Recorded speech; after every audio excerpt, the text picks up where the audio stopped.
why did I sabotage myself like this? I'm smart. I did well in high school. What's wrong? Like, what's wrong with me? And I'm not going to cry. Okay.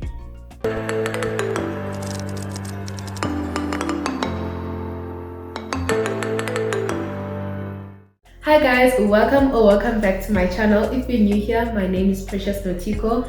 Here we talk all things academics, careers in finance and wellness. And if that is something you're interested in, please subscribe and turn on your bell notification so that you'll be notified every time I post a new video. As you've seen from the title of today's video, we are going to be talking about failing in university and mental health. There's a lot of shame, there's a lot of embarrassment that comes with failure and talking about it. So that's actually why I'm talking about it, because I don't want that fear and failure to have that much power over us. If you saw my first video, I did mention that in 2021 I failed the academic year, and I promised you guys a video where I will be unpacking that, and this is that video where we are going to be unpacking that. So going into the academic year of 2021, I went in with some academic insecurities because of the knowledge gaps that I had from second year. I think the insecurities came with the fact that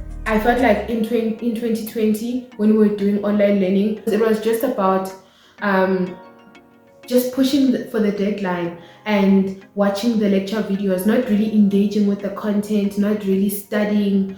It was just about, okay, let's just get through this video. Sometimes, we fast forward that video at like 2 times so that the lecturer is just like speaking so fast, and so that you can just get through the video. And I felt like I didn't belong in third year. And I don't know if that was just my anxiety lying to me, or that was really like an actual, problem that needed to be addressed. And at first I was keeping up with the work and everything, but as the year went on, or as the first semester went on, things started piling up, videos started piling up, and I was just not keeping up with the work. I remember a week before we wrote our second CEVs. CEVs are basically like class tests that you write over a period of 2 days for the 4 modules. And I went to my boyfriend's place, who is also in the CH stream, so that he can, assist me. And as he was asking me questions like, okay, so with this topic, what you understand and stuff like that, that's when I'm like, okay, yeah, no. Yeah, I don't know anything. I don't know anything. And at that time, like, I just want to also put it out there that when you feel overwhelmed or when you feel anxious, your anxious thoughts are not to be trusted. Your anxious thoughts will tell you that things are falling apart when just one thing is going wrong. As he was explaining, I started crying, hyperventilating, just not being in the room. I could not even hear him anymore. It was just me being in my own head, my thoughts telling me that, okay, you're going to fail. And I was terrified, I was shaking, and that was the beginning of like extreme anxiety. I was part of the house committee address. As the house committee, my portfolio decided to make mental health awareness via Instagram lives, and we would host therapists or just mental health professionals and talk about some mental health issues and how to recognize the signs and everything. And ironically enough, that day, the day after I had that anxiety attack, was the day that I was interviewing the therapist and talking about anxiety. And as she was explaining the signs to look out for and everything like that, I felt like she was describing me, because that was just one instance, but like there were several other cases, right? And I felt like she was describing me, and it terrified me. And at that time, I'm like, I don't have time to deal with it. I don't have time to be dealing with mental health things. I just need to pass the test. And that was the mistake, or one of the mistakes I made in 2021, that instead of taking care of my mental health, I was like, you know what, if I can solve my academics, then I'll be fine. But I don't even know how to solve my academics because I can't be productive because of my mental health. And I remember this one time, this friend of mine confronted me about how school was going, because at that time I was lying to myself about how things were going. I didn't want to admit to myself that I was struggling. I didn't want to admit to other people, my friends. I just was like, no, everything is fine, everything is okay, while I know it's not. And this friend happened to see my marks, and as he was confronting me, I wanted to run.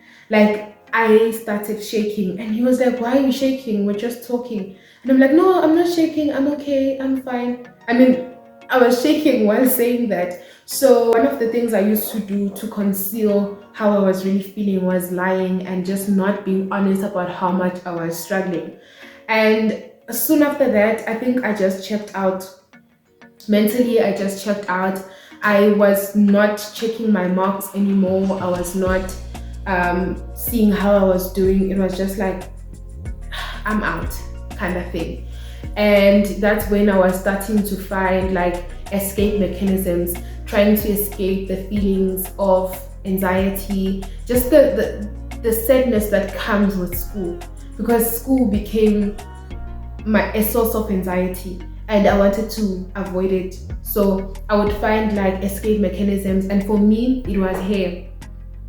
As silly as that might sound, it was hair. And I was like binge watching YouTube videos talking about hair. Guys, I knew everything about hair. There was even a time where I read a book called The Science of Black Hair, and I knew the science behind the things. And instead of studying, I would rather much read about that, because I think I was trying to seek a sense of gratification or just not feeling bad about something, and school made me feel bad, so I would rather much escape it and go somewhere else.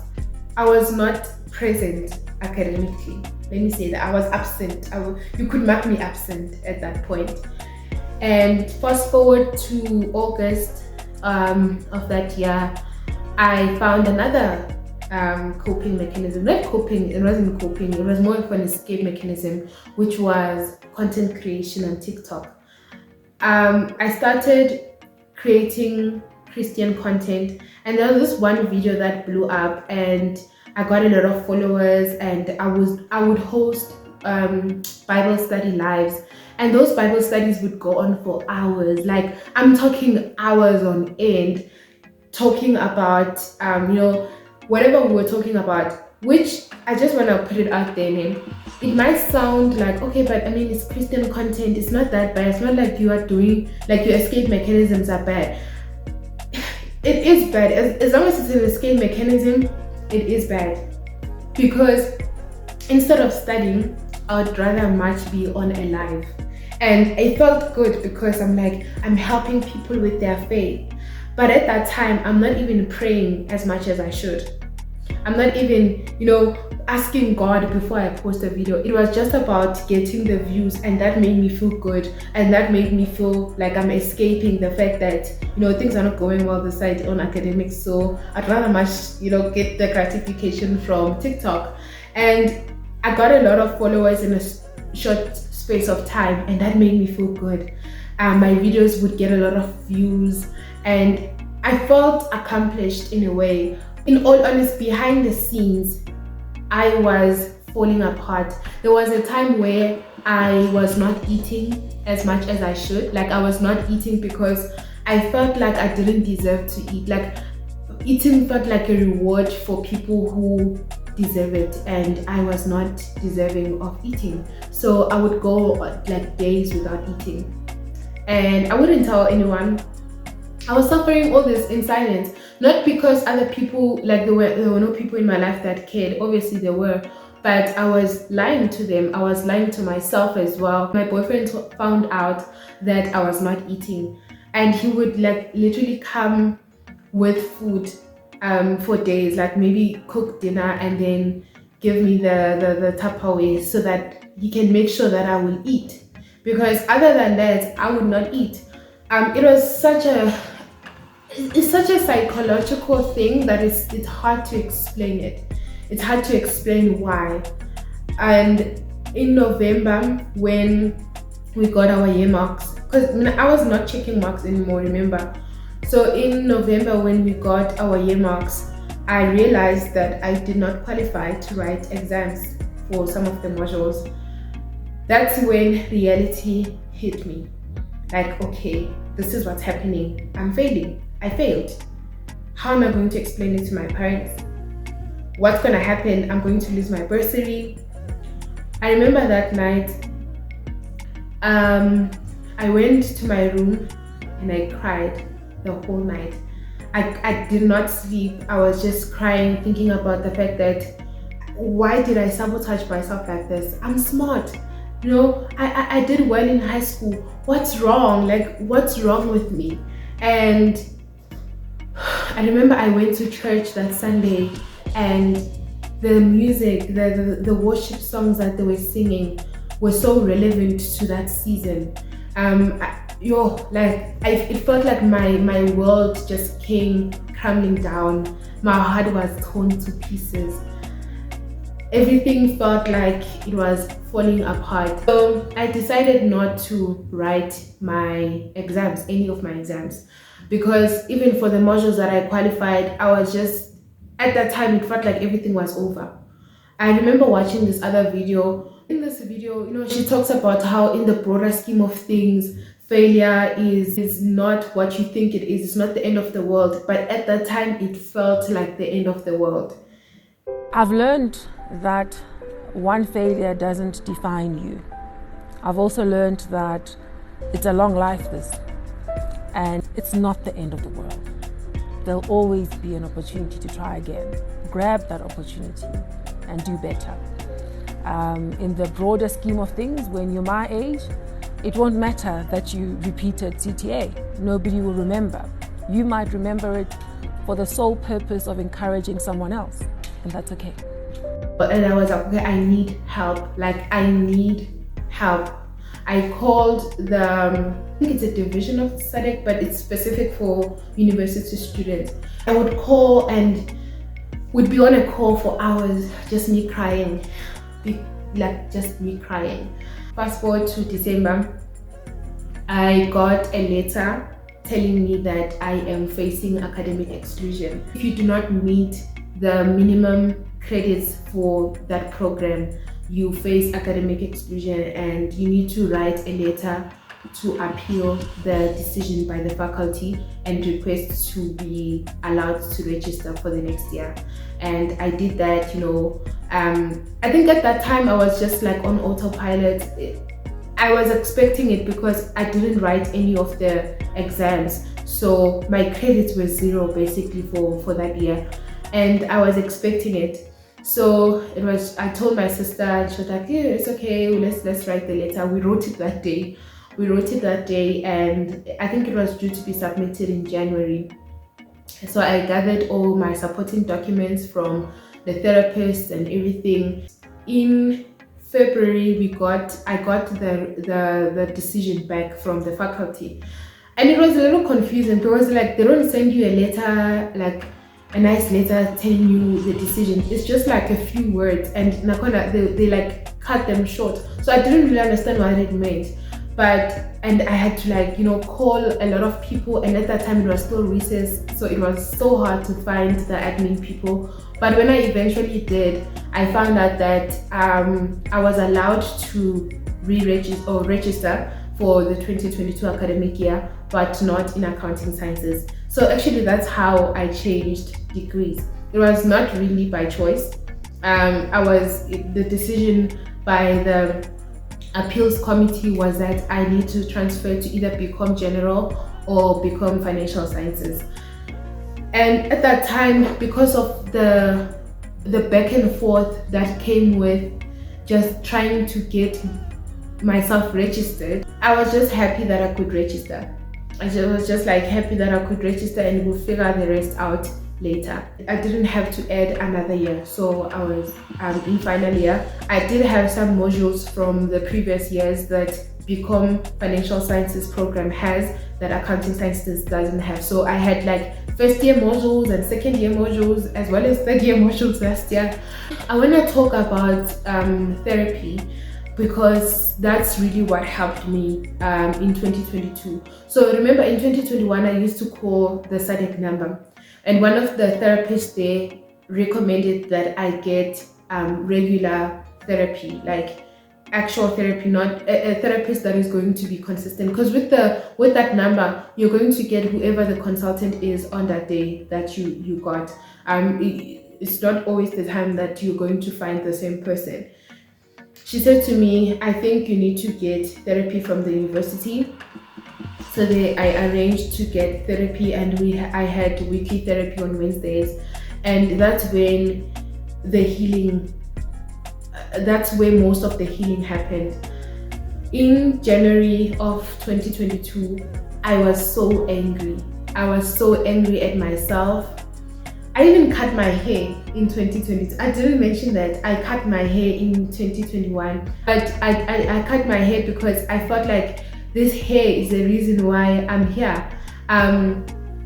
It's the reason why I'm at this point that I'm at, So I just wanted to let go of it, and it was a very impulsive decision. Just woke up one day, I'm like, I don't want this hair anymore. And I've never cut my hair, mind you, since I was in like grade 1. So that was a pretty big deal. In January of 2022, I was very aggressive when it came to my healing. I wanted to be well. I wanted to be okay. And I knew that I needed to tackle all sides, like all parts of me. Like I needed to tackle my mental health, my spiritual health, my physical health, just to be wholesomely healthy. And I did that. I started what I called the 5 a.m. club. It was basically a morning devotion and prayer group on Google Meet, where we would just meet up every day at 5 a.m. and share devotion. And that helped me to be consistent. I started working out and just being consistent with my morning routine and taking control of my morning. And then also now with the therapy. So I had what I called Wellness Wednesdays, where I would be like mindful exercise, mindfulness. I would have like yoga and try to just manage the anxiety part. I remember the most difficult part in therapy for me was forgiveness. Forgiving myself for failing, forgiving myself for not asking for help, for forgiving myself just for everything. I had to let go of the hope that the past could be any different. That's how Oprah Winfrey defines forgiveness. Letting go of the hope that the past could be any different. Not that you are letting go of hope, but that there's anything that you can do today to let go, to change what happened. There's nothing. I'm not going to cry. Okay. I don't know why this part is still a bit sensitive. And healing was not linear. Healing came with a lot of ups and downs. There were weeks where I was doing very well in terms of my mental health, taking care of myself, being mindful and all that. But there were also days where it would hit me that I'm not where I'm supposed to be. Like, this is not how my life should have been like. I lost a lot of things and I feel like I could have controlled that, and I did not. I stayed at home for the first semester of last year, which was the best decision, because I think for my healing, I needed to be in an environment that was not triggering. Rest was triggering. Rest, being in that room, going back to that room was just triggering. There was a test that we were supposed to write. So we wrote the test on campus, but everything else was online. And when I went to campus for test week, I think 30 minutes before the test, or an hour before the test, I started crying. Not because of the test, like it was not, anxiety of the test. It was just thinking that I should not be here. I should not be at this place in my life. And that feeling came just before a test. I remember calling my friend and like, I don't know how to stop crying.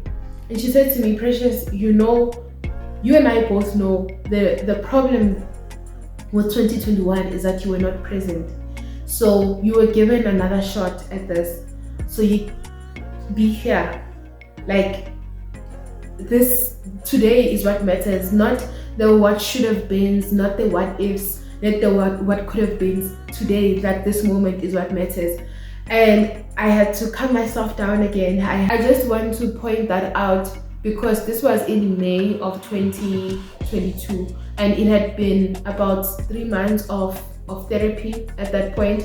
So even with the healing, when I was at my best, still it came with ups and downs, and that is okay. It's okay that healing means that some days you feel at 100, other days you feel at a 20. And I'm grateful for a lot of it. I'm grateful for the healing that came with it.